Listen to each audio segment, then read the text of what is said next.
Good morning વિદ્યાર્થી મિત્રો. Last લેક્ચરમાં આપણે નાણાકીય સાધનો પૈકી 3 સાધનોનો અભ્યાસ કર્યો હતો, જેમાં કોલ મની, વાણિજ્યિક પેપર્સ એટલે કે કોમર્શિયલ પેપર CP અને ટ્રેઝરી બિલ એટલે કે તિજોરી બિલો કે જેને ટી બિલ તરીકે પણ ઓળખાતું હોય છે એનો આપણે અભ્યાસ કર્યો. આજે બાકીના 2 નાણાકીય સાધનો, નાણાં બજારના 2 નાણાકીય સાધનો, થાપણોનું પ્રમાણપત્ર અને વાણિજ્યિક બિલનો અભ્યાસ કરીશું. સ્ટાર્ટ કરીએ છીએ. ચોથો ક્વેશ્ચન, થાપણોનું પ્રમાણપત્ર એટલે કે સર્ટિફિકેટ ઓફ ડિપોઝિટ નામથી જેને ઓળખવામાં આવે છે, એ કોના દ્વારા બહાર પાડવામાં આવે છે? તો કોઈ પણ બેંક અને નાણાકીય સંસ્થા આ પ્રકારનું નાણાકીય સાધન બહાર પાડી શકે છે. એ પણ વાણિજ્યિક પેપર જેમ અસલામત સાધન ગણાય છે, તેમજ એ હસ્તાંતરણીય સાધન છે અને ટૂંકા ગાળાનું સાધન છે. જેથી નાણાં બજારના બધા જ સાધનો ટૂંકા ગાળાના હોય છે, એટલે એની પ્રવાહિતા વધારે હોય છે એમ આપણે કહી શકીએ. શબ્દશઃ જોઈએ તો થાપણોનું પ્રમાણપત્ર એ સમયાંકિત થાપણ છે જે બેંકમાં મૂકવામાં આવે છે. થાપણોનું પ્રમાણપત્ર એ નાણાં બજારનું હસ્તાંતરક્ષમ સાધન છે, નેગોશિયેબલ ઇન્સ્ટ્રુમેન્ટ જેને આપણે કહીએ છીએ, હાથ બદલાથી જેની ફેરબદલી થઈ શકે એવું સાધન છે. તે અભૌતિક સ્વરૂપમાં અથવા તો વચનપત્ર પ્રોમિસરી નોટના સ્વરૂપમાં બહાર પાડવામાં આવે છે. ડિમટીરિયલાઇઝ્ડ ફોર્મ એટલે કે ઇલેક્ટ્રોનિક ફોર્મમાં અથવા તો વચનપત્રના ફોર્મમાં બહાર પાડવામાં આવે છે. પ્રોમિસરી નોટ, જેમ આપણે લાસ્ટ ટાઈમ જોયું હતું, કોમર્શિયલ પેપર છે CP, એ પણ પ્રોમિસરી નોટના સ્વરૂપમાં બહાર પાડવામાં આવે છે, એટલે કે વચન ચિઠ્ઠી છે. જે પક્ષકાર નાણાં લે છે એ વચન આપે છે કે અમુક પર્ટિક્યુલર તારીખે એટલે પરિપક્વતાના સમયગાળાના આધારે જે તારીખે પાકતી મુદત હોય એ દિવસે એ નાણાં ચૂકવવા વચન આપતો હોય એવી એક ચિઠ્ઠી હોય એને આપણે વચન ચિઠ્ઠી કહેતા હોઈએ છીએ. તે બેંકમાં અથવા અન્ય નાણાકીય સંસ્થામાં અમુક સમય માટે મુકાયેલી થાપણના નાણાં સામે બહાર પાડવામાં આવે છે. બેંક અથવા નાણાકીય સંસ્થામાં મુકાયેલી થાપણના સામે બહાર પાડવામાં આવે છે. અર્થ જોઈએ તો સામાન્ય રીતે વેપારી બેંકો થાપણના પ્રમાણપત્રો બહાર પાડે છે, પરંતુ તે દલાલો મારફત ખરીદી શકાય છે. જનરલી બેંક અને વિવિધ નાણાકીય સંસ્થાઓ બહાર પાડતી હોય છે. રોકાણકાર એ દલાલો મારફત ખરીદી કરી શકે છે અથવા તો સીધા બેંકમાંથી પણ કરી શકે છે.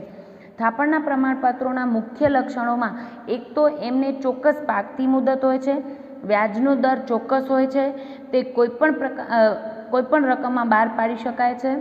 ખાસ કરીને અહીંયા આ વસ્તુ યાદ રાખજો, પ્રમાણપત્રો છે certificate of deposit generally 1 lakh અને તેના ગુણકમાં બહાર પાડવામાં આવતા હોય છે. આપણે આગળ વાત કરી હતી, થોડું રિવિઝન લઈશ જેથી કમ્પેરિઝન કરો તો મુદ્દા લખશો તમે તો યાદ રાખવા સરળ બનશે. તિજોરી બિલો જનરલી 25,000 કે તેના ગુણકમાં બહાર પાડવામાં આવતા હોય છે. એના પછી થાપણોનું પ્રમાણપત્ર 1 લાખ કે તેના ગુણકમાં બહાર પાડવામાં આવતા હોય છે. અને વાણિજ્યિક પેપરોની કિંમત આ બંને કરતાં વધુ હોય છે. એટલે એમ કહી શકીએ કે સર્ટિફિકેટ ઓફ ડિપોઝિટની કિંમત ટ્રેઝરી બિલ કરતાં વધુ હોય છે, પણ વાણિજ્યિક પેપરો કોમર્શિયલ પેપર કરતાં ઓછી હોય છે. આ સાધનોમાં માંગણીના કોઈ પણ સમયે તેના નાણાં મળી શકતા નથી, માત્ર પાકતી મુદતે જ નાણાં મળી શકે છે. એટલે જેમ બજારમાં ખરીદ વેચાણ કરી શકીએ બાકીના જામીનગીરીનું, એમ અહીંયા કરી શકતા નથી. બેંકના વળતરનું જોખમ સરકાર કરતાં થોડું વધારે હોવાથી તેમાં તિજોરી બિલો કરતાં થોડું વધારે વળતર મળે છે. આપણે વાત કરી તિજોરી બિલો વાણિજ્યિક પેપર અને થાપણોનું પ્રમાણપત્ર બંને અસલામત રોકાણ ગણાય છે.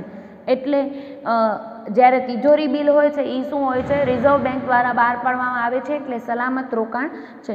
સલામત રોકાણ હોય જેમાં જોખમનું તત્વ ઓછું હોય એનામાં વળતરનો દર ઓછો હોય, જ્યારે આમાં વળતરનો દર વધારે હોય છે તિજોરી બિલના કમ્પેરમાં. રોકાણકારને કેટલું વ્યાજ મળશે તેનો આધાર પ્રવર્તમાન વ્યાજનો દર, રોકાણકાર કેટલા નાણાં રોકે છે એ અને કેટલો સમયગાળા માટે રોકે છે એના ઉપર રહેલો છે. જ્યારે રોકાણકાર કોઈ થાપણ પ્રમાણપત્રમાં તેના નાણાં રોકે છે ત્યારે તેને વાર્ષિક ટકાવારી ઉપજ અને વાર્ષિક ટકાવારી દર APY અને APR વચ્ચેનો તફાવત ધ્યાનમાં લેવો જોઈએ. વાર્ષિક ટકાવારી ઉપજ એ ચક્રવૃદ્ધિ વ્યાજની ગણતરી સાથે કેટલું વ્યાજ કમાઈ શકાય એ છે, અને APR એટલે કે વાર્ષિક ટકાવારી દર છે એ સાદા વ્યાજે કેટલું કમાઈ શકાય વ્યાજ એ છે.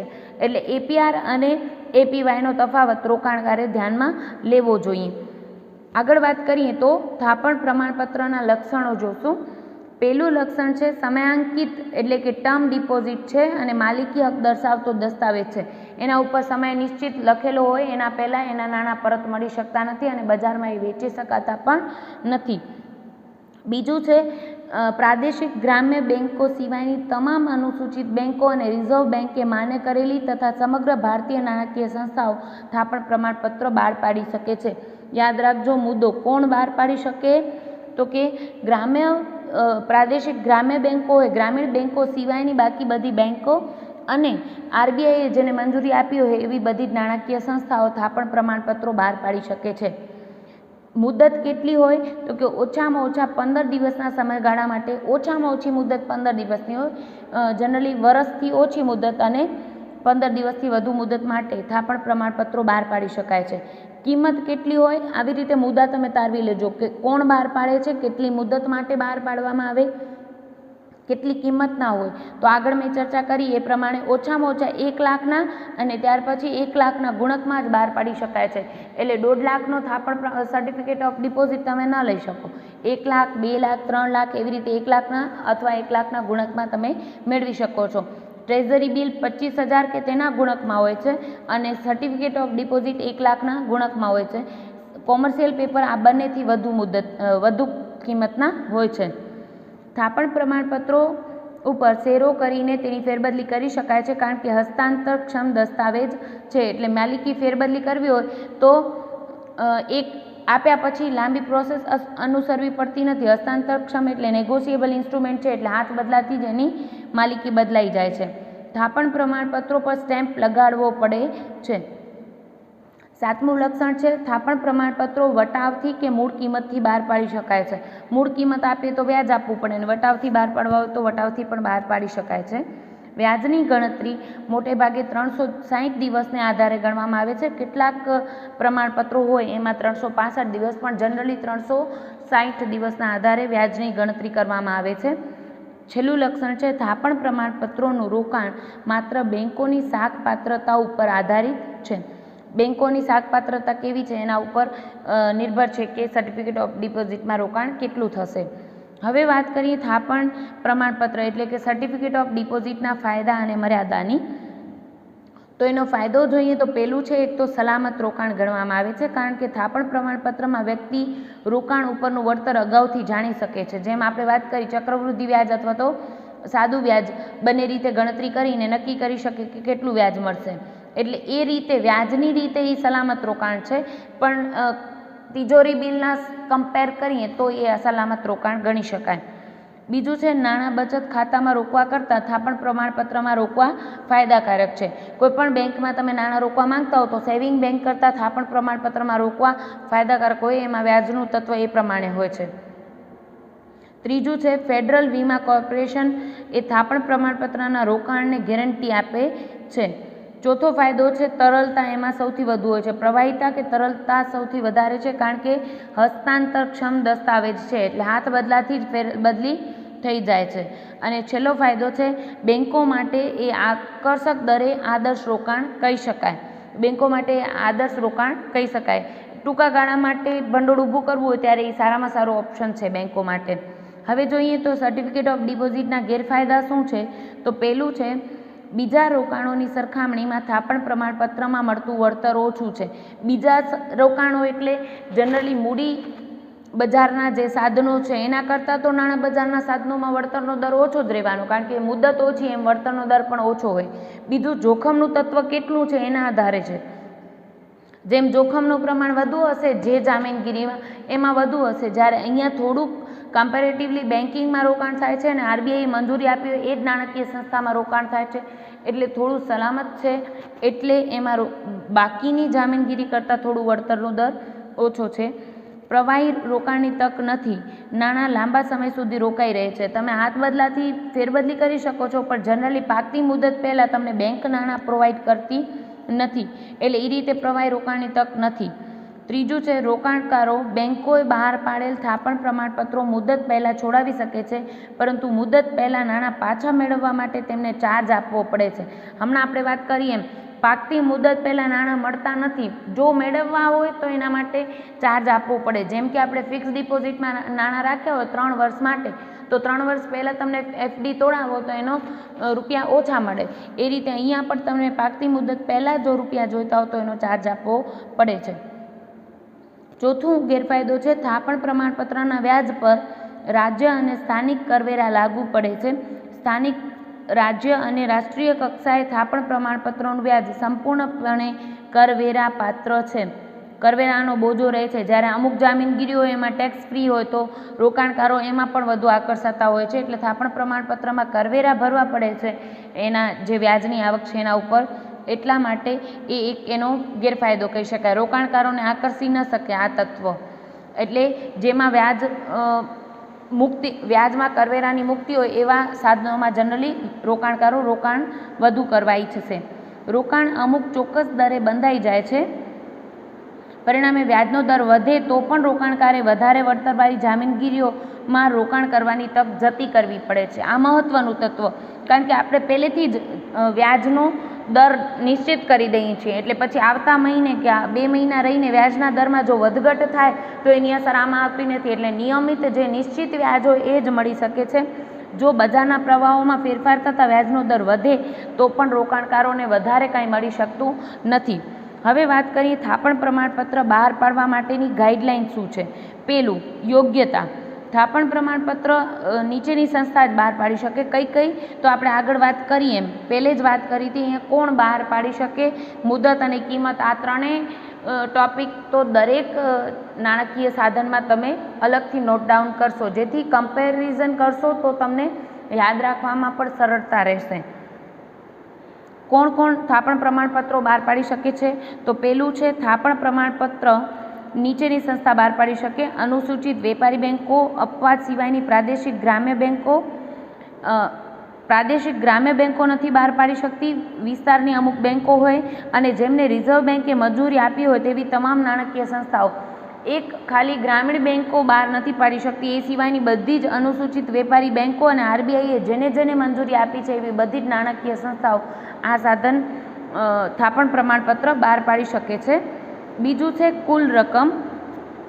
બેન્કો તેમની જરૂરિયાતને આધારે થાપણ પ્રમાણપત્રો બહાર પાડવા સ્વતંત્ર છે. એટલે એમને જેટલી રકમના થાપણ પ્રમાણપત્ર બહાર પાડવા હોય એટલી રકમના એ બહાર પાડી શકે છે. 1 લાખના ગુણકમાં હોવા જોઈએ. નાણાકીય સંસ્થાઓ રિઝર્વ બેન્ક દ્વારા નક્કી કરવામાં આવેલી સામૂહિક મર્યાદામાં રહીને થાપણ પ્રમાણપત્રો બહાર પાડી શકે છે. આગળની વાત કરીએ તો ભરણાનું ન્યૂનતમ કદ અને તેના અંકિત મૂલ્યો. ભરણાનું ન્યૂનતમ કદ 1 લાખનું હોવું જોઈએ અને ત્યાર પછી 1 લાખના ગુણકમાં હોવું જોઈએ. આ ગાઈડલાઇન કહે છે. અને આપણે જોયું તો ઓલરેડી અહીંયા કિંમતમાં વાત કરી હતી કે 1 લાખ અને તેના ગુણકમાં જ બહાર પાડી શકાય છે સર્ટિફિકેટ ઓફ ડિપોઝિટ. પાકવાની મુદત ઓછામાં ઓછી 15 દિવસ અને વધુમાં વધુ 1 વર્ષની હોવી જોઈએ. નાણાકીય સંસ્થાઓ દ્વારા બહાર પાડતી થાપણ પ્રમાણપત્રોની ન્યૂનતમ રકમ 1 વર્ષની હોવી જોઈએ. ન્યૂનતમ મુદત રકમ નહીં, ન્યૂનતમ મુદત 1 વર્ષની હોવી જોઈએ અને કોઈપણ કિસ્સામાં 3 વર્ષથી વધવી ન જોઈએ. આમ જોઈએ તો આપણે ખબર છે કે નાણાં બજારના બધા જ સાધનો 1 વર્ષથી ઓછી મુદતના જ હોવા જોઈએ. એટલે વધુ પણ થાય તો પણ 3 વર્ષથી તો વધવી ન જોઈએ, કારણ કે તો નાણાં બજારમાં ટૂંકા મુદતના હોય એવા જ સાધનો બહાર પાડવામાં આવે છે. નહીંતર એ મૂડી બજારનું સાધન હોય, જો લાંબા ગાળા માટેનું સાધન હોય તો.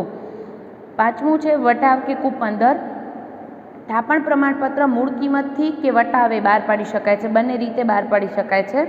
છઠ્ઠું છે SLR અને CLRની જરૂરિયાતો.